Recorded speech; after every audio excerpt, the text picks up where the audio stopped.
పూర్తిగా ఎలక్ట్రిసిటీ నిర్వీర్యం చేయడం జరిగింది. అంటే డిమాండ్ వర్సెస్ సప్లై, అంటే వాళ్ళు ఎంత డిమాండ్ ఉందో చూసుకోకుండా సప్లైని పెంచాల్సిన అవసరం ఉంది, అది చేయలేదు. అంటే ప్రతి ఒక్కరు కూడా ఫైనాన్షియల్ సిచ్యువేషన్ మెరుగుపడిన తర్వాత ఏసీలు ఎక్కువ పెట్టుకుంటున్నారు, యూసేజ్ ఎక్కువ పెరిగింది కాబట్టి మనం ఆ సప్లై కూడా పెంచాల్సిన అవసరం ఉంది. ఇన్ఫ్రాస్ట్రక్చర్ మీద ఎక్కువ స్పెండ్ చేయలేదు, అవి కూడా ఈ సంవత్సరం దాని మీద కూడా దృష్టి పెట్టి మనం 4 సబ్స్టేషన్లు ట్రాన్స్ఫార్మర్లు రీసెంట్గా రివ్యూ పెట్టడం జరిగింది ఎస్సీ గారిని ఇక్కడ పిలిపించి. అలాగే ఇంకొక పెద్ద సబ్జెక్టు టూరిజం గురించి మనం పెద్దపేట వేయడం జరుగుతూ ఉంది. ఉదయగిరి నియోజకవర్గంలో ఉదయగిరి కోట ఉంది, ఆ కోట మీద కానీ మనం రోడ్ వేసుకోగలిగితే ఇన్వెస్టర్స్ రెడీగా ఉన్నారు. పైన మనం కొన్ని ఏదైనా టూరిజం స్పాట్స్ క్రియేట్ చేయడానికి. అలాగే 365 గుళ్ళు ఉన్నాయి ఉదయగిరి కోటలో. ఆ 365 గుళ్ళలో కొన్నన్నా కనీసం మనం బాగు చేసుకోగలిగి కింద కృష్ణ మందిరం అయినా కనెక్ట్ చేసుకోగలిగితే ఒక టూరిస్ట్ స్పాట్ కింద చేసుకోవచ్చు. తర్వాత సిద్ధేశ్వరం గుడి ఒకటి, మన వెంగమాంబ తల్లి గుడి ఒకటి, ఈ 3 గారు కనెక్ట్ చేసుకుంటే కొంత టూరిజం డెవలప్ చేస్తే కొంత ఎంప్లాయ్మెంట్ కూడా వచ్చే అవకాశం ఉంది. ఆ విధంగా కృషి చేస్తూ ఉన్నాం. మొదటి నుంచి కూడా మనం దాదాపుగా మన వెంగమాంబ గుడికి 6.5 కోట్లతోటే ప్రపోజల్స్ పెట్టడం జరిగింది. ఒక 4 కోట్ల ప్రపోజల్ మనకు దాదాపుగా శాంక్షన్ అయ్యింది. ఈ 4 కోట్లు మన వెంగమాంబ తిరణాల తల్లి మన తిరణాలు అయిపోగానే మన డెవలప్మెంట్ వర్క్ స్టార్ట్ చేసి ఆ గుడికి కూడా మనం డబ్బు ఖర్చు పెట్టడం జరుగుతూ ఉంది. అలాగే ఒకసారి మనం ఇండస్ట్రీస్ చూసుకుంటే, ఇండస్ట్రీస్ చూసుకుంటే మొదటి నుంచి కూడా దానికి మనం పెద్దపేట వేస్తున్నాం.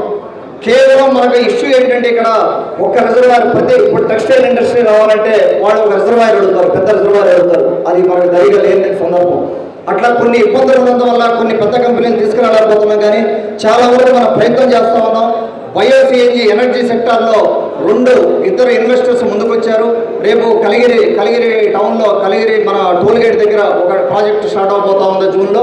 అలాగే ఇంకొకటి 22 టన్నులతోటే బయోసిఎన్జి, అంటే ఈ నేపియర్ గ్రాస్ ప్రొడ్యూస్ చేసి ఫార్మర్స్కి దాదాపుగా ఒక 2000 ఎకరాలు వాళ్ళు కానీ మన నేపియర్ గ్రాస్ కానీ రీచ్ చేసుకుంటే ఒక 25 టన్స్కి 25 to 30 టన్స్కి మనం ఈ బయోసిఎన్జి ప్రొడ్యూస్ చేయొచ్చు. అలాగే రిలయన్స్ నుంచి కూడా బయోసిఎన్జి ప్లాంట్ మనకు వచ్చే సందర్భం ఉంది. వాటి మీద కూడా ప్రత్యేకంగా కృషి చేస్తూ ఉన్నాం. మ్యానుఫ్యాక్చరింగ్ ఇండస్ట్రీస్ కానీ, తర్వాత ఈ వుడ్ కట్లరీ ప్రాజెక్ట్ ఒకటి ఉంది ఉదయగిరిలో, దాన్ని బయటికి తీసుకొచ్చి దాన్ని కెపాసిటీ పెంచగలిగితే ఇంకెక్కువ మందికి మనం ఉద్యోగాలు ఇచ్చిన వాళ్ళు అవుతాం. దాని మీద కూడా మనం ప్రయత్నం చేస్తాం. ఆడికి కేవలం 2-3 మిషన్లు పెట్టుకుని వాళ్ళు ఆ వుడ్ కట్లరీ ప్రాజెక్ట్ చేస్తూ ఉన్నారు. దాని మీద కూడా ప్రత్యేక దృష్టి పెడతాం. అలాగే మనకు రామాయపట్నం పోర్టు దగ్గర ఇండోసాల్ కంపెనీ కానీ, అలాగే పీపీసీఎల్ రీఫైనరీ కానీ 95,000 కోట్లతో వాళ్ళు స్టార్ట్ చేశారు. అంటే మనకు దగ్గరలో ఉంది కాబట్టి మన యూత్ కూడా జాబ్స్ వచ్చే అవకాశం ఉంది, మనకు కూడా అక్కడ జాబ్స్ వచ్చే అవకాశం ఉంది. కాబట్టి దాన్ని కూడా మనం కన్సిడర్ చేసి ఫ్యూచర్లో ఎన్ని జాబ్స్ మనం క్రియేట్ చేసుకోవాలని చూస్తూ ఉన్నాం. నేను క్యాంపెయిన్లో 10,000 జాబ్స్కి చెప్పుకున్నాము. ఆ విధంగా మనం ప్రయత్నం చేసుకుంటూ ముందుకు వెళ్ళడం జరుగుతూ ఉంది. అలాగే వేరే గ్రూప్స్లో కూడా స్మాల్ బిజినెస్ మనం చాలా ఇంప్రూవ్ చేయొచ్చు. ఎస్సీ, ఎస్టీ, బీసీ లోన్స్ నుంచి కూడా ఆ రోజున ₹2 కిలో బియ్యం, పేదలకు పక్కా ఇళ్ళు, జనతా వస్త్రాలు, చేనేత కార్మికులు చేయూత, ₹50కే విద్యుత్తు, తొలిసారి వృద్ధాప్య పింఛను ₹30 మొదలుపెట్టింది తెలుగుదేశం పార్టీ. తర్వాత వచ్చిన ప్రభుత్వాలు పెంచుకుంటూ వచ్చే కొంత మేరకు ఈ రోజున ₹4,000 దేశంలో మరి ఎక్కడా లేని విధంగా మన గౌరవ ముఖ్యమంత్రి వర్యులు శ్రీ నారా చంద్రబాబు నాయుడు గారు, జనసేన అధినేత పవన్ కళ్యాణ్ గారు కానీ, లోకేష్ బాబు గారి నాయకత్వంలో ఈ రోజున మనం ₹4,000 పెన్షన్కి వెళ్ళగలిగాం. అలాగే మరొకటి చూస్తే మీరు తెలంగాణలో పేదలను పట్టి పెడుస్తున్న పటేల్ పట్వారీ వ్యవస్థను రద్దు చేసి పరిపాలన ప్రజల ముంగిడికి తీసుకొచ్చి మండల వ్యవస్థను తెచ్చి తిరుగులేని సామాజిక సంస్కరణలతో మనం ముందుకు వెళ్ళడం జరిగింది. తిరుగుకంగా అవ్వచ్చు, గాలేరు నగరి అవ్వచ్చు, హంద్రే నివా ప్రాజెక్టులు ప్రారంభించి రాయలసీమ ముద్దుబిడ్డగా నిలవడం జరిగింది. ఒక్కసారి మనం ఇప్పుడు ఆ రోజు నుంచి ఈ రోజు వరకు ఇన్ని మహానాలు చేసుకొని ఈ విధంగా మనం ముందుకు పోతూ ఒక క్రమశిక్షణ కలిగిన పార్టీగా మనం ముందుకెళ్తూ ఒకసారి పార్టీ చూసుకుంటే ఈ రోజున మనం అధికారంలోకి వచ్చాక ఉదయగిరి నియోజకవర్గం నుంచి 97 లక్షల మందికి మెంబర్షిప్లు చేయడం జరిగింది. 97 లక్షల మంది అంటే 175 నియోజకవర్గాల్లో, అంటే 175 నియోజకవర్గాల్లో మనం 12వ ప్లేస్లో ఉన్నాం. వారందరికీ కూడా నా ధన్యవాదాలు తెలుపుకుంటా ఉన్నా. ఎంతో మంది కార్యకర్తల కష్టం ఇది, మన నాయకుల కష్టం.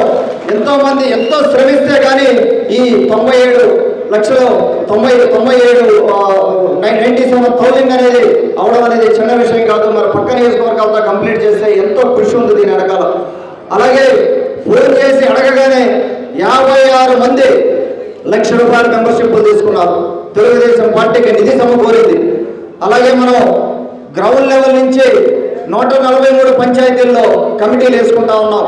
ఈ రోజున నేను ఎమ్మెల్యేగా నేను వెళ్ళాల్సిన అవసరం లేకపోయినా కూడా దాదాపుగా ఇప్పటికి 80 పంచాయతీలకి స్వయంగా వెళ్ళి గ్రామ కమిటీల్లో ఏమవుతుంది, గ్రామాల్లో ఏమవుతుంది, గ్రామ సమస్యలు తెలుసుకొని ఒకసారి లిస్టు రాసుకొని వాళ్ళకి భరోసా ఇచ్చి క్యాంపెయిన్లో కొన్ని పంచాయతీలు నేను తిరగలేకపోయాను, వాటికి వెళ్ళి తిరిగి చేయడం జరిగింది.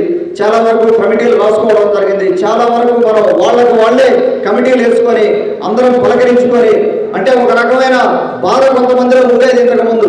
అంటే మనం కష్టపడుతున్నాము, మనల్ని గుర్తించే పరిస్థితి లేదు, మనం ఎమ్మెల్యే ఆఫీస్కి కానీ లేకపోతే మండల నాయకత్వం దగ్గర కానీ వెళ్ళలేని పరిస్థితి. అప్పుడప్పుడు వాళ్ళు మనల్ని గుర్తించట్లేదనే దాని నుంచి బయటికి తీసుకొచ్చి ప్రతి హ్యాబిటేషన్లో కూడా ఎస్సీ సామాజిక వర్గం అవ్వచ్చు, ఎస్టీ సామాజిక వర్గం అవ్వచ్చు, బీసీ సామాజిక వర్గం అవ్వచ్చు, మన కాలనీలు అవ్వచ్చు, అన్ని చోట్ల కూడా 50 కుటుంబాలు ఉన్న ప్రతి చోట కూడా ఒక నాయకుడు పెరగాలి, నాయకుడిగా మనం ఉన్నందుకు మనం నాయకులను తయారు చేయాలన్న లక్ష్యంగా మనం ముందుకెళ్తా ఉన్నాం.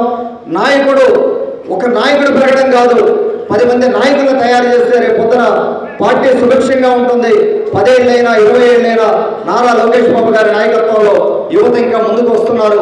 వారు ముందుకెళ్ళి పార్టీని బలోపేతం చేసుకునే అవసరం ఉంది. అలాగే మనం సిఆర్ఎంఎఫ్ దాదాపు 2 కోట్ల దాకా సిఆర్ఎంఎఫ్ నిధులు ఇవ్వడం జరిగింది. ఇన్సూరెన్స్ కేడర్ గురించి ఆలోచించే మొట్టమొదటి పార్టీ తెలుగుదేశం పార్టీ.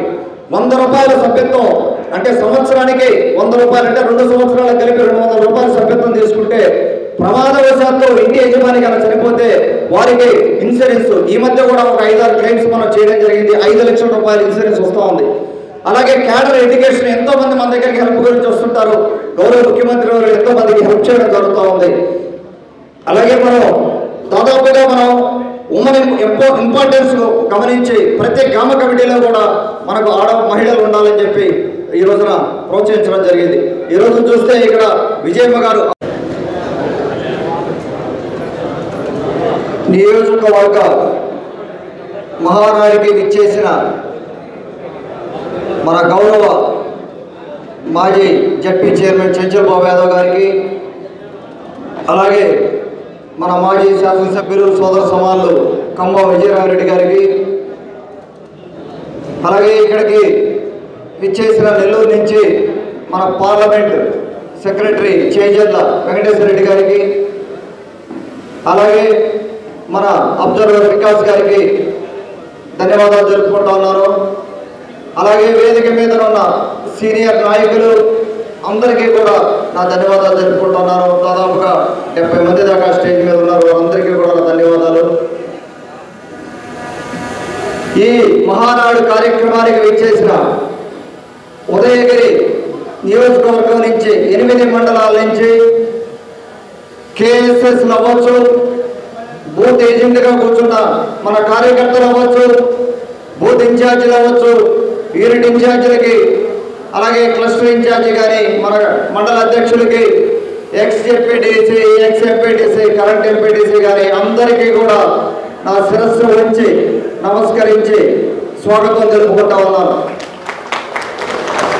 ఈ రోజున ఈ కార్యక్రమం మనం మాట్లాడబోయే ముందు ఒక్క నిమిషం, మనకు ఈ రోజున ఒక చిన్న సంఘటన జరగడం జరిగింది.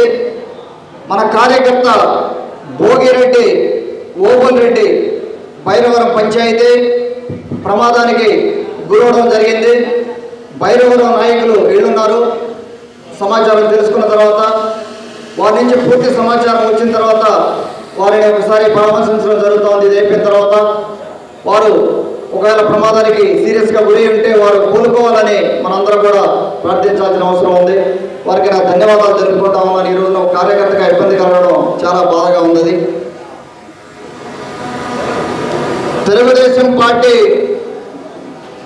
1982 మార్చి 29న ఓల్డ్ ఎమ్మెల్యే క్వార్టర్స్లో స్వర్గీయ నందమూరి తారక రామారావు గారు నామకరణం చేసి స్థాపించిన తెలుగుదేశం పార్టీ ఈ రోజున 1 కోటి సభ్యులకు చేరుకొని దేశంలో మరెక్కడా లేని విధంగా ఒక రెండు తెలుగు రాష్ట్రాల్లో తెలుగుదేశం పార్టీ ఆ స్థానాన్ని పొందింది.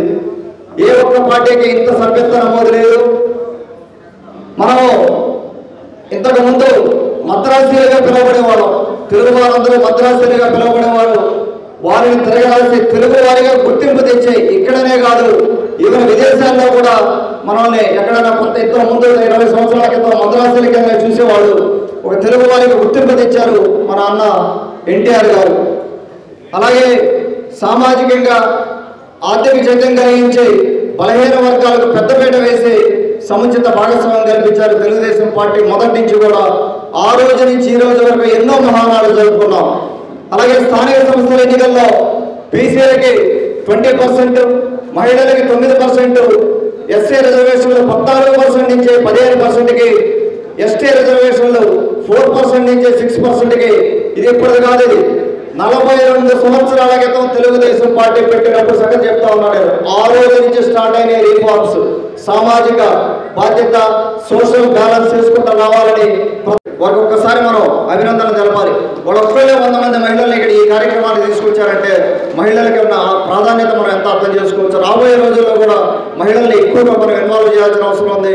ఎందుకంటే చట్టసభల్లోనే 33% శాసనసభలో మహిళలు కూర్చోబోతున్నారు. గ్రామ స్థాయి నుంచి మహిళలకు ప్రాధాన్యం ఇవ్వాలి, వాళ్ళ షేర్ వాళ్ళకి ఇవ్వాల్సిన అవసరం ఉందని తెలియజేసుకుంటా ఉన్నాం. అలాగే మనం సింగిల్ ఉమెన్ పెన్షన్స్ మీద ఫోకస్ పెట్టాం.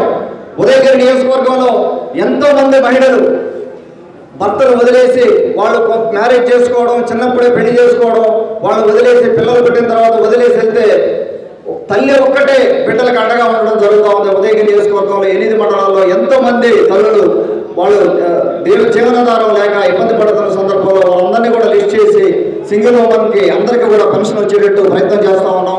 ఆ సమస్యను కూడా పూర్తిగా పరిష్కారం చేస్తామని హామీ ఇస్తూ ఉన్నాను.